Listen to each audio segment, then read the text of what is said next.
This goes out to all the bandwagoners out there. Bandwagoners, y'all. This is for you. Yeah, for you. Other hand. You. Hush that fuzz. Everybody move to the back of the bus.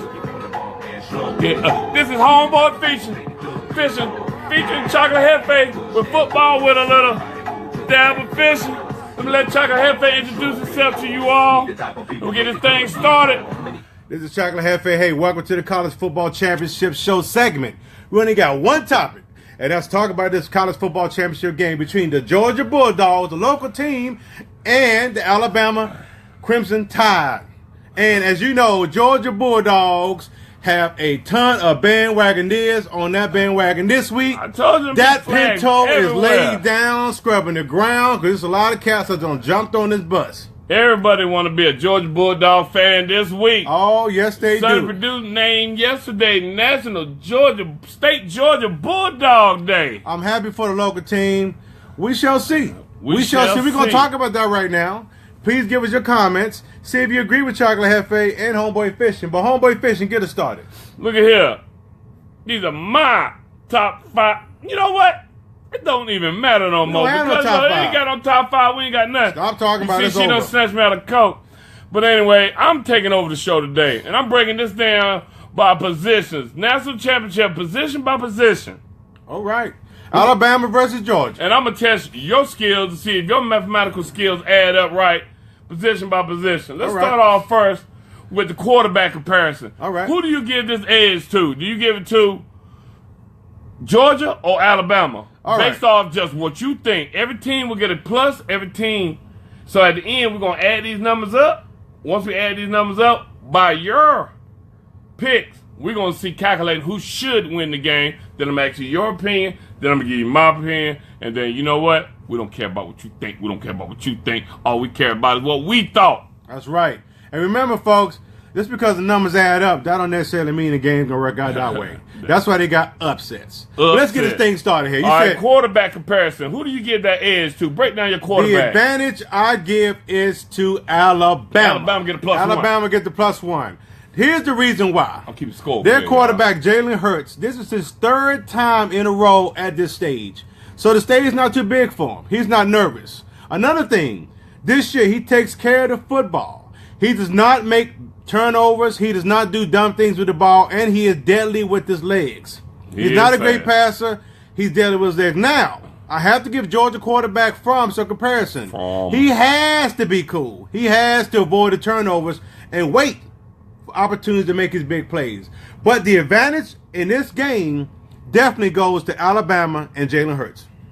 That's my number one comparison there. Okay, So, you give Alabama 1 plus on this. All right. All right, running back comparison. Georgia's horses versus Alabama's pony. all right. The clear advantage here goes to UGA. UGA is led by a three-headed monster in Chubb, Michelle, and Swift. All right. AKA Cerberus, which is a three-headed monster that guards the gates of hell. That's Georgia Bulldogs. That is Apparently, they guard the gates of hell, and they score touchdowns for the Georgia Bulldogs. Long touchdown. They hit you with speed, explosiveness, and power. Each of them can take it to the house on any given play. Any given play. Any given play. Alabama running backs are pretty darn good, but they're at a JV level compared to UGA's running backs. So to me, I think Georgia has the clear factor here with the running back. So that's who I like with the running back comparison. Georgia. Let's go to the offensive linemen and tight ends. We put them all Okay. in one category. Okay, so tight ends. Tight ends are a non-factor. Both tight ends for both teams don't impress. Both tight ends for both teams don't really do a whole lot. So I'm going to say the tight ends are non-ranking factor. Now, offensive line, I think it's a tie. I think it's a push. Oh, you're going to get both of them a point I think there? both of them get a point there. I think both lines are very good but not great. Bama's line did an excellent job protecting Hurts against Clemson's pass rush.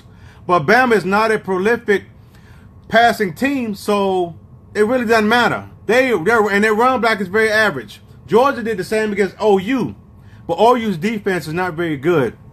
Nothing pops out on paper between these two teams.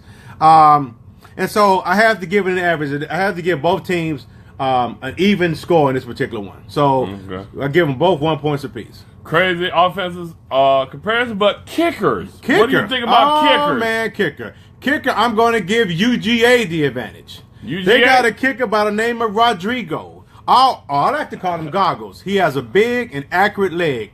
His 55-yard football at the end of the first half in the Georgia and Oklahoma game was a big momentum swing to Georgia, and I really thought that they did their thing going forward. So I think Bama's kick is very inconsistent. Nick Saban knows this. And I don't think Nick Saban has a lot of confidence in this cat. Rodrigo or Goggles is a former walk-on who earned a scholarship. This cat knows how to kick. He kicked the 55-yarder last week. And I don't think his story is over. I think he's going to have a big role to play in this game. If this one's decided by a field goal, Rodrigo will be ready. So Georgia has the advantage there with field goal kickers. Let's flip it. Let's get on to the defensive side of the ball. I love defense. I love defense, too. Give me a D-line comparison. Who do you think has the advantage on defensive linemen? This is pretty easy. Even with all the injuries, I have to go with Alabama here. Woo-hoo! Alabama held a Clemson team that ran the hell out of football this year to only 64 yards rushing 64? This year. They are big, they're strong, but the key to this game, if Alabama can maintain gap discipline. What gap discipline is that they basically form a wall so the running back doesn't have any creases to run through. If Georgia gets those gap disciplines, then it's going to be a long day for Alabama. But right now, Alabama, I saw what they did against Clemson, and they definitely had the defensive line advantage. Georgia has some pretty good athletes on defensive line, but nothing compared to Alabama. Mm-hmm. So Alabama, by far, has the best defensive line. I give them a point. Okay. What about linebacker comparisons? Linebacker comparisons, okay. This one to me is easy. The pendulum swings to Georgia. Georgia has the Butkus Award winner in Raekwon Smith. And he's the real deal, folks. Number 3. And he has a sidekick called Lorenzo Carter. Those two are bad. They are fast and they meet the running backs with bad intentions. Yes, they do. They are going to put a hurt on Georgia running backs and Jalen Hurts if he comes out of the pocket trying to run that football. To me, they're going to be the key to this football game because Jalen Hurts is not a good passer. Now, he can get you play-action passes once they establish a running game. So if they cannot establish a running game, then no one's scared of Jalen Hurts and throwing the football against them. So I like Georgia's linebackers in this one by far. So they get the point, bro. All right, what about defensive backs? Defensive backs. I have to give the advantage to Alabama on here. They got a safety/corner by the name of Micah Fitzpatrick, who is NFL ready. This light-skinned brother is bad. This cat, whoever's on his side of the field would be a non-factor. He will shut it down. He's what you call a shutdown corner. And what he does is makes the other cornerbacks more aggressive. And they have another good safety in Harrison. So with Fitzpatrick and Harrison playing safety, the cornerbacks can be very aggressive.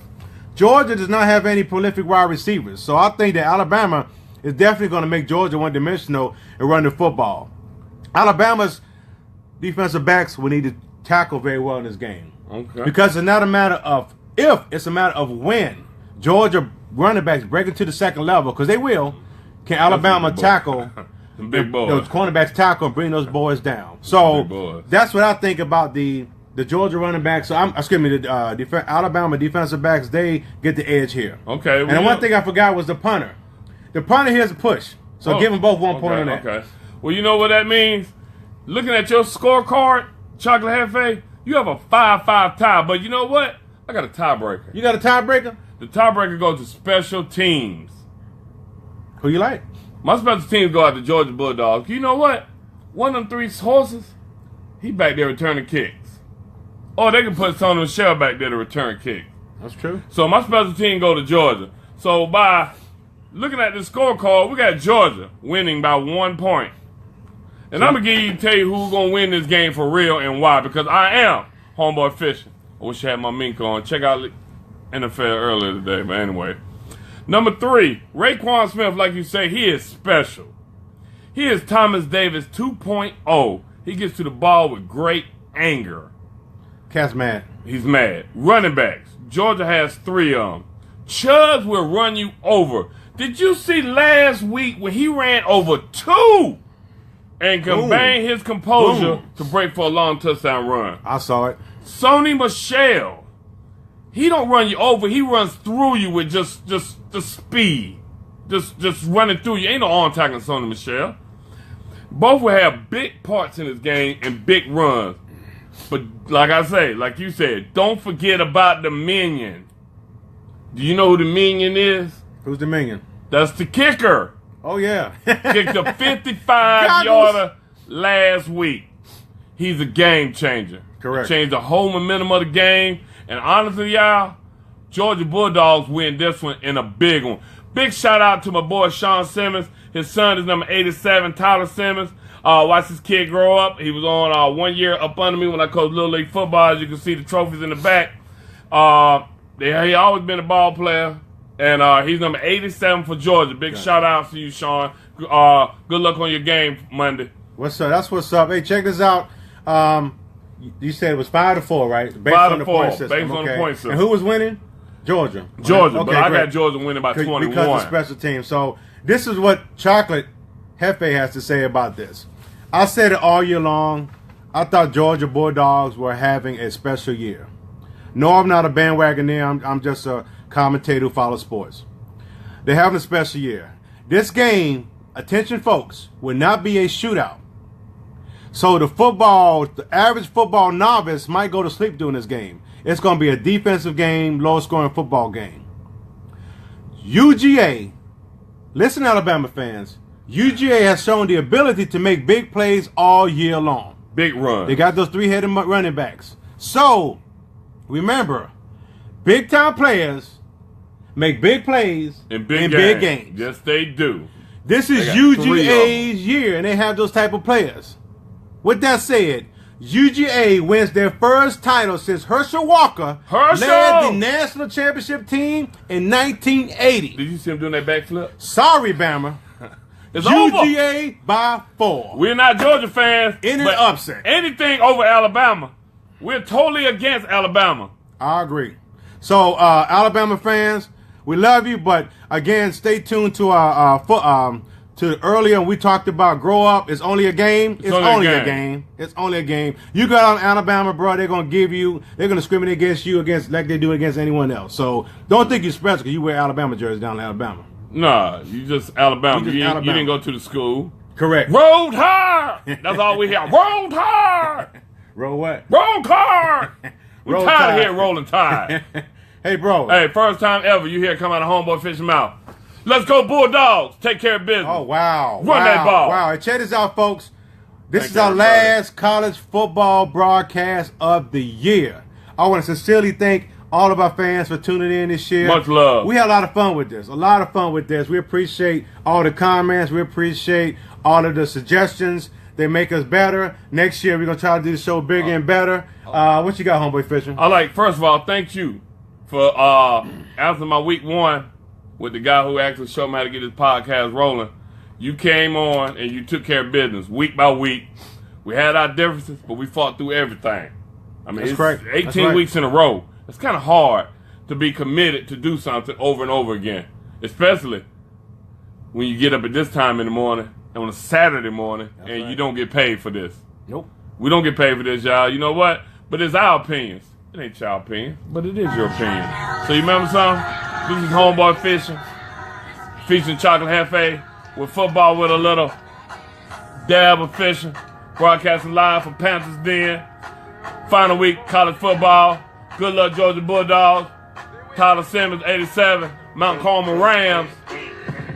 Like our bros in Atlanta. Woo! We have a good time with this, folks. Football the way you like it. We're going to give it to the way you like it.